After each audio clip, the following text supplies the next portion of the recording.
I'm Hillary McClure, Multimedia Director at Cybercrime Magazine. I'm here today with Kate Breck-Goldman, founder and CEO of Cybermaniacs, and Cy Berensky, a non-human cyber awareness advocate also at Cybermaniacs. Cybermaniacs creates cybersecure humans through their innovative, cloud-based platform and unique approach to change. Their mission is to help make the world a happier, safer place through interactive and engaging learning experiences. To learn more about Cybermaniacs, visit thecybermaniacs.com. Kate, Cy, welcome. It's so great to have you both with us today. Good to Hi, be here. Hillary. Good to see you. Good to see you too. Thank you so much for joining. To start off, Kate, you've joined us before on Cybercrime Radio, but for any of our listeners who may have missed the episode, want to start off by telling us a little about Cybermaniacs.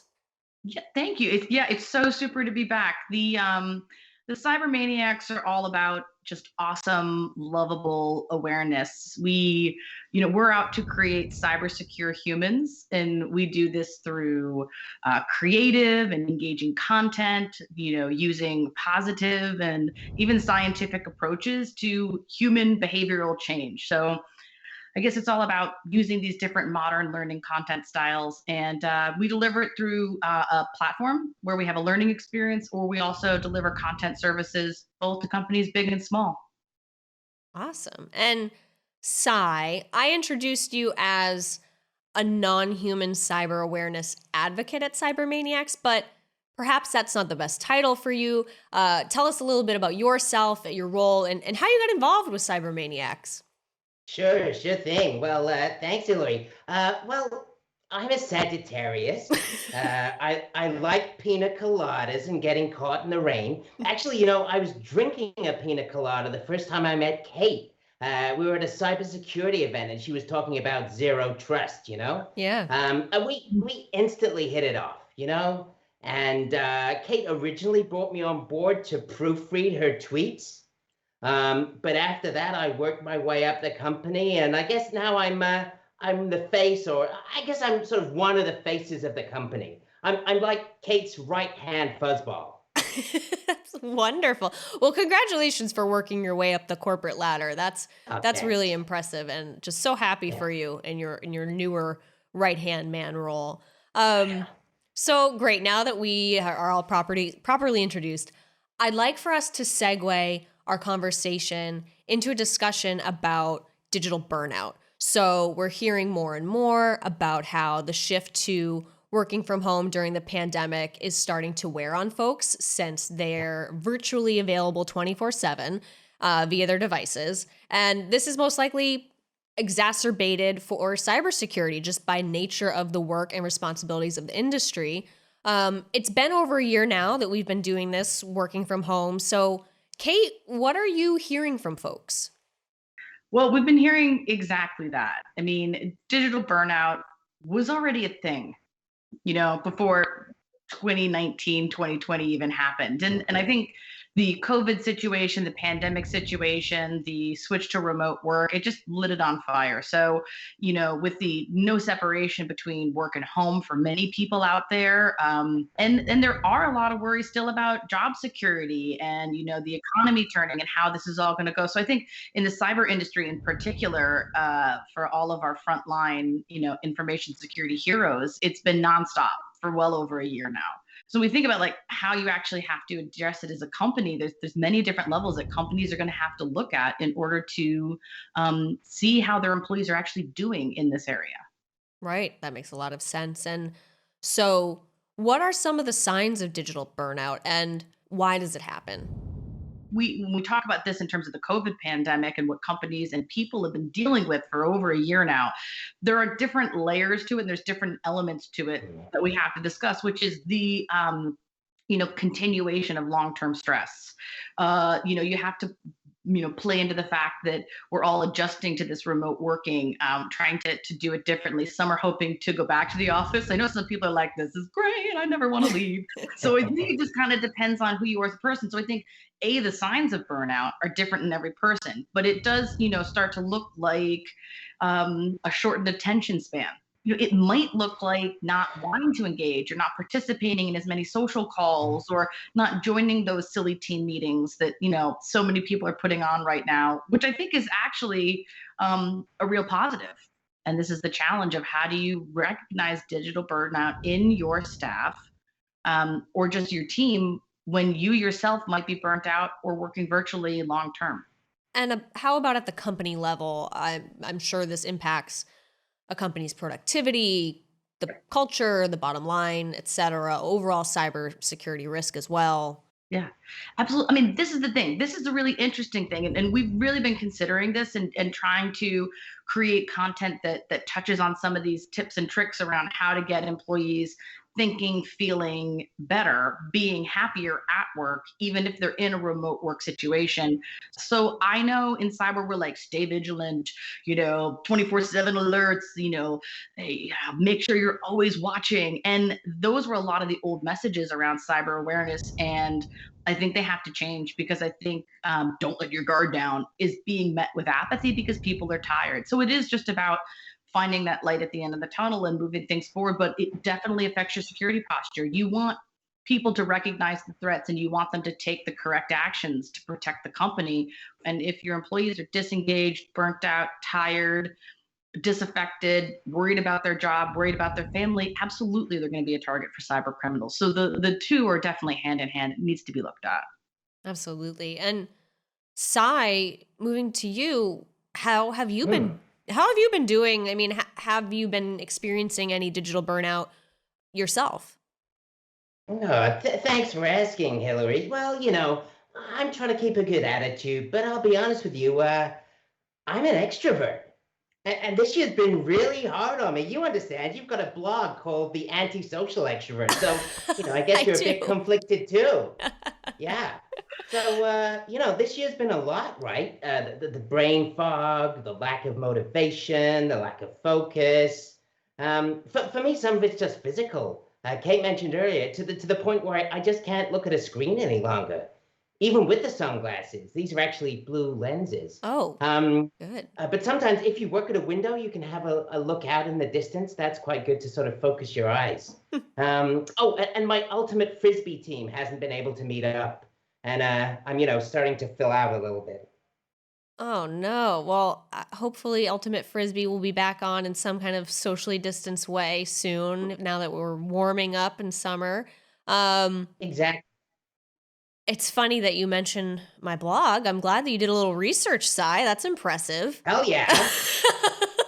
um, that's great. Actually, I had a post maybe this time last year about kind of going through the various stages of grief with the pandemic. So I don't know if you've been Mm. feeling any of that yourself, but I know we've kind of all collectively come to the acceptance to the fifth step. So I don't know if you feel that way now as an extrovert.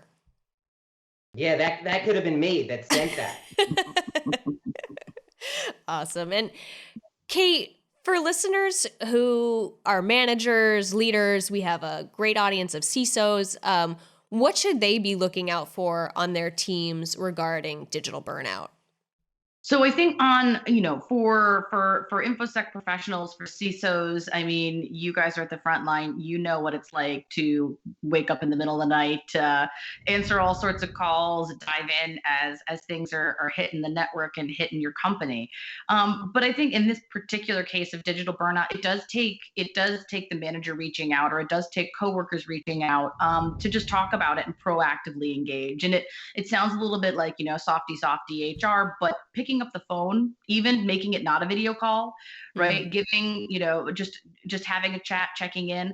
And I think also being persistent about it because it's happening. I think it's about digging in and making sure that you're doing the continual small um, friendly communication things.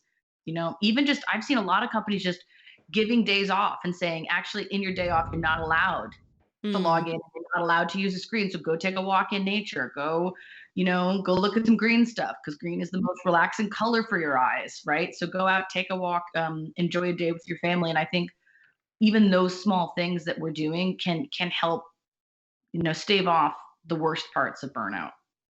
And Sai, What about you? I see you have something green behind you, so you're embracing nature, Yeah. but are you concerned about digital burnout and how it's affecting people? And after additionally, do you have any wellness ideas for our listeners? Sure. Let's see. Well, I guess I'm seen as the strong, silent member of the team.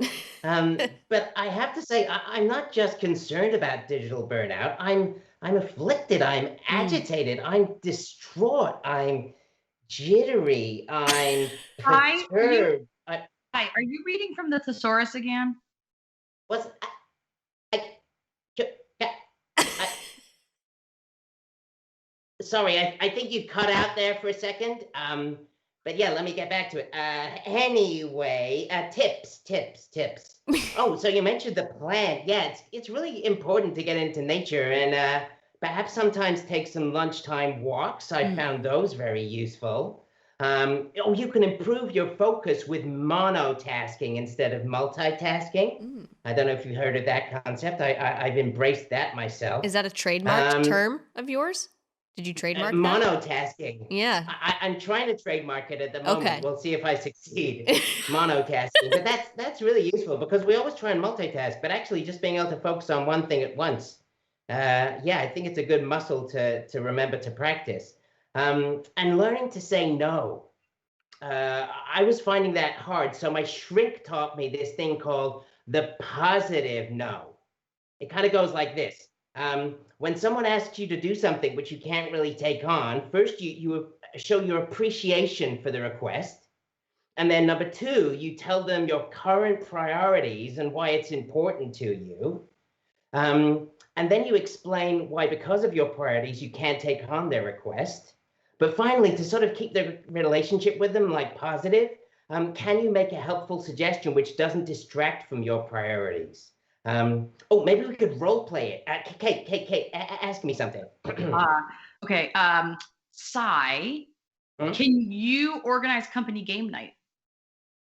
Oh, Kate, you know what? Thanks for thinking of me, because I'm kind of a fun guy, and I do like games. My priority right now is saving the world from cybercrime. I'm kind of a big deal, so I can't really take on organizing the games night. But you know what? I've just received the delivery of Cybermaniacs merchandise. And if somebody else organizes the games night, I'd be happy to give you a box of Cybermaniacs mugs as prizes. And scene. Shake it off. Shake it off, Kate. It's good. It's good. Yeah, those are some things I found useful. Okay, awesome. Thank you, Sai. That was very helpful. Very actionable tips for folks. Oh, yeah, they got to be actionable. And Kate, to build on what Sai just shared, what are some further tips that we can all make to, manage digital burnout, both in our personal and our professional lives? It's kind of like the entire family ecosystem is affected by this. Oh yeah, absolutely. I've personally found that I've had to be a lot more strict with my time. And that especially means I don't know if you can tell I'm a talker.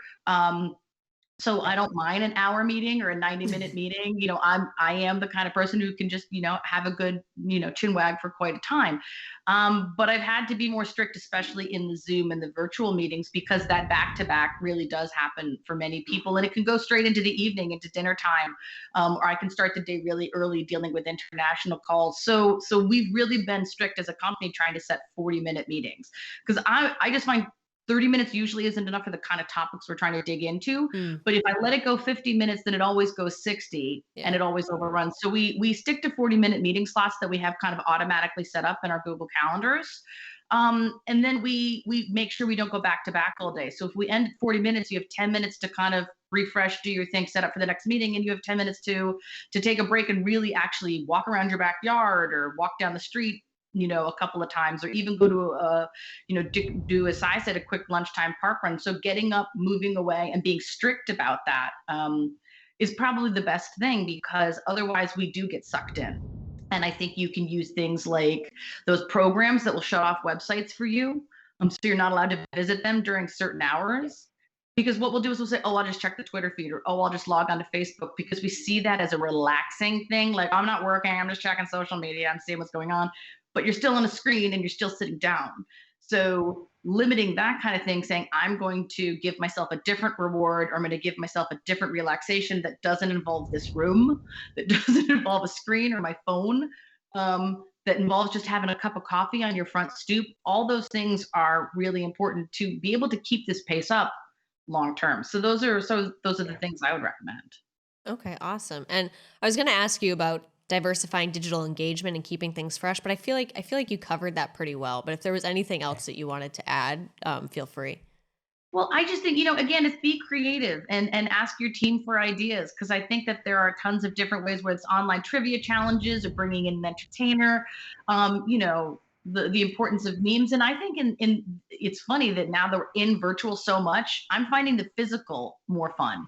And I mean that when somebody sends you a package or a box or like a puzzle or something to all do together. So, I've seen puzzle challenges where everybody gets like, a certain size puzzle, and you have to, whoever completes it first and can show it to the screen wins, and those little games. So I think keep throwing things at your team, physical, digital. You have to be kind of that positive energy a lot of times as a manager or leader to keep things going. So don't give up. And Cy, you're an extrovert, you're a social guy, you enjoy travel. So what have you missed the most since working from home?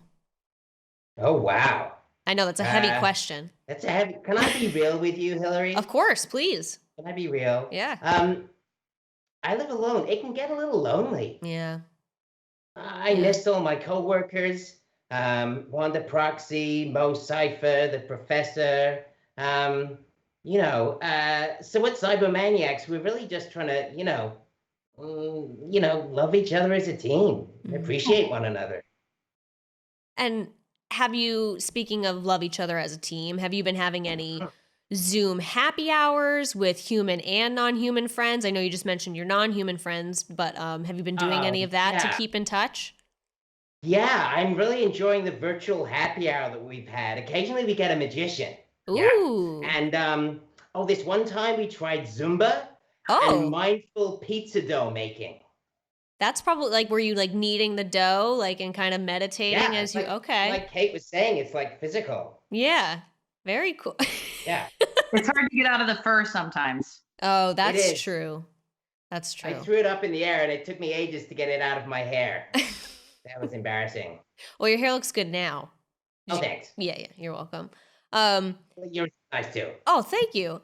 And any other challenges you've overcome, Cy, as you've kind of, you're now beyond a year being in quarantine isolation? I love going out to cybersecurity events and meeting new people face to face, talking, telling jokes. So, I've been missing that a lot. And hugs, I miss hugs. Yeah. And charcuterie. Oh. Some of those stands at the events have really great charcuterie, I found. So I miss that. Cy loves those little baby gherkins. Oh, yeah. Cornichons. Yeah, Perfect. Yeah. That's great. So I guess finally, Kate, anything else you'd like to share or resources you'd like to direct people to? Our Twitter feed is always full of crazy ideas, and LinkedIn as well. So we're always trying to put what we learn up there and share it with people. We're always happy for a chat. So if anyone wants to, hear about things that we've come across, we're always happy to share what we've learned about doing stuff. And I would say, just trying something new and being brave and throwing out some creativity every now and then could be great, because it really does keep people happy and engaged. And, I think that that's something that we're all going to need to get through the next 6 months. Hopefully this is the end, and we'll see things return to normal soon.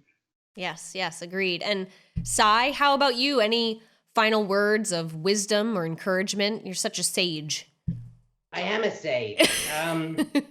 Let me think. Oh, don't click when you're tired. Okay, that is a good one. I think that's a very important thing to remember. That's when it catches you out, we're booking events again now. So looking forward to seeing you all again soon. Anyone can come find me at the Cybermaniacs stand for a selfie and a hug. If you bring some charcuterie, I'll be all yours. Well, that's wonderful. And I hope that we can do that very soon. Kate, Cy, thank you so much for coming onto the show. And it was nice to speak with you again, Kate, and so nice to meet you and speak with you, Cy. Really nice to meet you, Hillary. See you again soon. Yeah. See absolutely. you soon. Bye. Bye. I'm Hillary McClure, Multimedia Director at Cybercrime Magazine. Joining me today was Kate Breck-Goldman, founder and CEO of Cybermaniacs, and Cy Baranski, a non-human cyber awareness advocate, also at Cybermaniacs. To learn more about Cybermaniacs, visit thecybermaniacs.com, and you can follow all of our media at cybercrimemagazine.com.